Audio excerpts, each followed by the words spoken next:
Hi friends, ఈరోజు ఏంటంటే మా అమ్మాయి డెలివరీ అప్పటి వీడియో కొన్ని తీశానండి.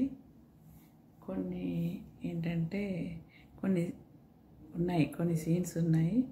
అవన్నీ నేను మీకు షేర్ చేస్తా అనుకుంటున్నా. ఏంటంటే కొన్ని అయితే తీశానండి చిన్నగా. అవన్నీ మీకు పెడతాను అనుకుంటున్నా. ఆ రోజు నేను ఎలా ఉన్నానో, ఇంకా నా మనోభావము ఇక్కడ అట్లాంటిలో ఉన్నప్పుడు ఎలా ఉంది, అందరుంటే ఎలా ఉంటారు ఈ డెలివరీ టైంలో, ఇక్కడ ఒక్కదాన్నే ఉండడం వల్ల ఎలా ఉన్నాను అనేది కొన్ని అలా చిన్న బీట్స్ ఉన్నాయి. అవన్నీ పెడదాం అనుకుంటున్నా. వెతికి ఇప్పుడైతే సెట్ చేసుకున్నాను కొంతవరకు. ఇంకా కొన్ని అన్నీ వీడియోస్ దొరకలేదండి. కొన్ని మిస్ అయిపోయినాయి. 2 ఫోన్లలో తీసి నేను ఒక్కదానిలో సెట్ చేసేసరికి నాకు ఏంటంటే అవి కొంచెం ఎడిటింగ్ చేసేటప్పుడు నాకు అవి దొరకక కొన్ని ఉన్నాయి. అవి పెడదామనుకుంటున్నాను. మీరు ఏమనుకుంటారో, ఎలా ఫీల్ అవుతారో ఆ వీడియో చూసి చెప్పండి ఫ్రెండ్స్. ఏంటంటే ఇక్కడ మనం ఇండియాలోనైతే అందరము ఉంటాం కదా. మన పిల్లలు కానీ, కోడళ్ళు కానీ, బిడ్డలు కానీ డెలివరీ అయినప్పుడు అందరూ చుట్టుపక్కల ఉన్న వాళ్ళందరూ కూడా డెలివరీ అయిన తర్వాత వస్తారు, వెళ్తారు. అక్కడ మనకు ఇంపార్టెంట్ వాళ్ళైనా వస్తుంటారు కదా. ఈడ కూడా అంతే, కానీ మనకు ఫ్రెండ్స్ ఉండడాన్ని బట్టి ఉంటుంది. అలాగే మళ్ళీ హాస్పిటల్ వాళ్ళు కూడా ఓకే చేయాలి కదా. అక్కడ కూడా అంతే, కానీ ఎంతైనా మన దగ్గర మనము ఉండడం అనేది వేరు. ఇక్కడ నేను కొత్తగా రావడం, నాకు మళ్ళా ఒక్కదాన్నే ఉండడం, ఇట్లాంటి టైంలలో ఏంటంటే కొంచెం మందబలం అంటారు కదా ఫ్రెండ్స్. అంటే చుట్టాలు, బంధువులు, ఆత్మీయులు ఉంటే అది ఒక రకమైన బలంగా ఉంటుంది అన్నట్టుగా ఉంటుంది కదా ఫ్రెండ్స్. అలాగే నాకు కూడా ఆ రోజు ఇక్కడ ఒంటరిగా నేను ఉండడం వల్ల కొంచెం ఫీల్ అయ్యాను. అదే కొన్ని ఉన్నాయి, అవి మీకు చూపిస్తాను అనుకుంటున్నా ఫ్రెండ్స్. ఉంటాను.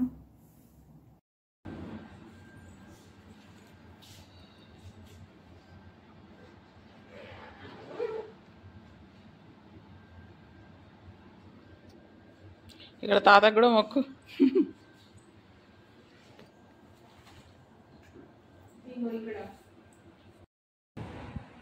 మేమిద్దరం అయితే ఇంట్లోనే ఉన్నాం. మళ్ళీ వాళ్ళు ఫోన్ చేస్తే మేము వెళ్ళాలి.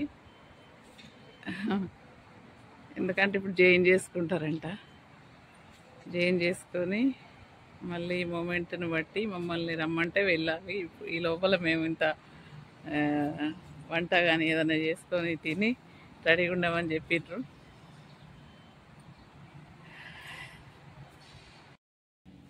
ఫ్రెండ్స్, ఇప్పుడైతే హాస్పిటల్కి వెళ్దాం అనుకుంటున్నాం. ఏంటంటే అమ్మాయికి అయితే నార్మల్ డెలివరీ అవుతుందనుకొని గురువారం నాడైతే 8కి హాస్పిటల్లో జాయిన్ చేసినాం. నిన్నట్టుండి ఇంకా అలాగే ఉందండి. ఇంకా పెయిన్స్ అవి ఏమి వచ్చినా కూడా ఇంకా డెలివరీ కాలేదండి. చిన్నగానైతే వస్తున్నాయి పెయిన్స్, ఇంకా డెలివరీ అయితే కాలేదు. ఇప్పుడు మేము వెళ్ళాలి. వట్టి టైంలలో అక్కడ ఎవరిని ఎక్కువ ఉండనివ్వరంట. అందుకన్నట్టుగా ఎందుకు అన్నట్టుగా మేమైతే వద్దన్నారు.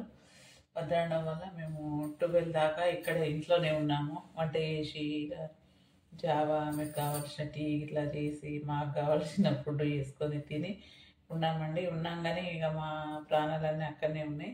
ఇప్పుడైతే మా అల్లుడు వస్తాడంట, వచ్చి మమ్మల్ని తీసుకెళ్తాడంట. తీసుకెళ్తే ఇక మేము వెళ్ళాలి.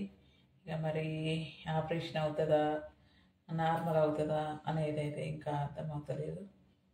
ఇక వెళ్తున్నామండి హాస్పిటల్కి. ఇక వద్దనేసరికి మేము ఇంట్లోనే ఉండిపోయినాము. మీరు వచ్చి ఏం చేస్తారంటే, మేము అక్కడ ఉంటాము, అక్కడ బయట కూర్చోవచ్చు కదా, సాయంత్రం దాకా ఉందామంటే వద్దు, ఎందుకు టెన్షన్ పడతారు అన్నట్టుగా వద్దనేసరికి ఇక మేము వెళ్ళలేదు. మధ్యాహ్నం వెళ్ళాలి. మధ్యాహ్నం వెళ్ళేసరికి కూడా మరి ఎట్లా ఉంటుందో మూమెంట్స్ ఏందో. ఒక్కొక్కరికైతే 3 days 2 days కూడా పడుతుందంట. ఇక అమ్మాయికి అయితే ఇంకా డెలివరీ కాలేదండి. మధ్యాహ్నం వరకు మేము వెయిట్ చేస్తూ ఇంట్లోనే ఉండాలి. ఫ్రెండ్స్, ఇవన్నీ అయితే చదివేసి నేను రెడీ అవుదాం అనుకుంటున్నా. ఎంతైనా ఇక్కడ ఒక్కలము ఉండాలంటే కొంచెం ఇబ్బంది ఫ్రెండ్స్, అనిపిస్తుంది కదా. ఎంత మనకు ఇంటికాడనైతే అక్క చెల్లెలు, ఆడపడుచులు, వదినేలు, మరదళ్ళు అందరు వస్తుంటారు. ధైర్యంగా ఉండడానికైతే ప్రయత్నం చేయాలనుకుంటున్నా. ఏం చెప్పాలనో అర్థమవుతలేదు. నాకు కొంచెం భయము, బాధ అన్నట్టుగా అనిపిస్తుంది. ఏం భయపడకండి అన్నట్టుగానైతే అందరూ చెప్తున్నారు ధైర్యంగా. రేపటి వరకు మరి అమ్మాయి డెలివరీ అవుతుంది. మంచిగా ఏంటంటే సుఖ డెలివరీ కావాలని అయితే నేను కోరుకుంటున్న దేవునికి. మీరందరూ కూడా అలాగే దేవుని ప్రార్థించండి.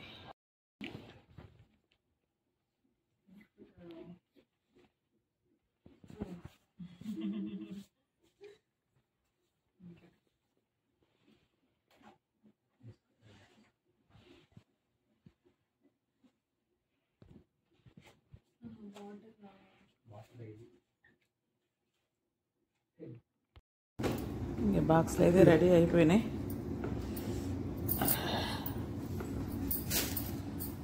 అది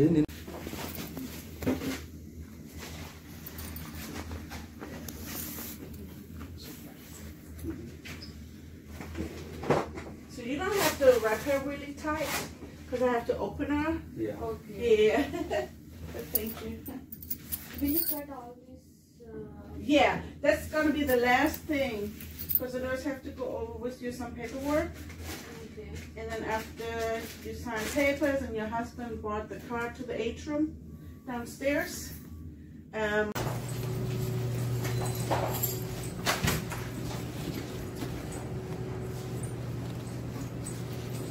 Come on.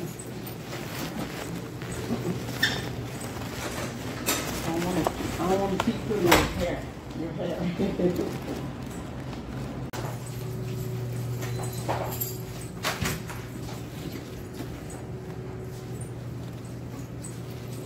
Come on.